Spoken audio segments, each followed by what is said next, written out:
doživljavamo sve njegove lepe, srećne, a nekad i pomalo tužne trenutke i on nam to sve da na dar, da mi to zajedno sa njim preživimo.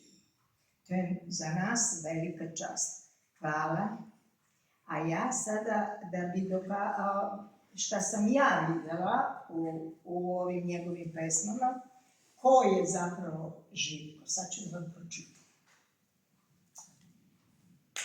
Duga.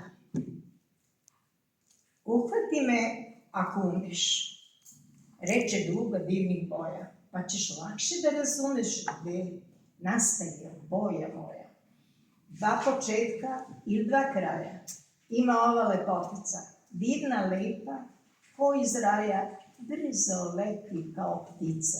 Jako pokušam da je stignem, da dodirnem tu lepotu, da za njom u nebo dignem, da osetim tu divotu.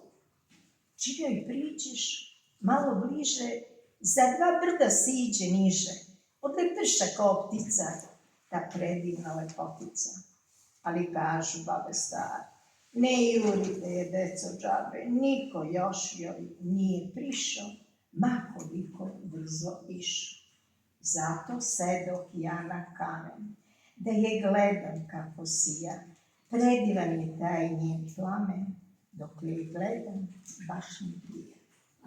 Divno, brate,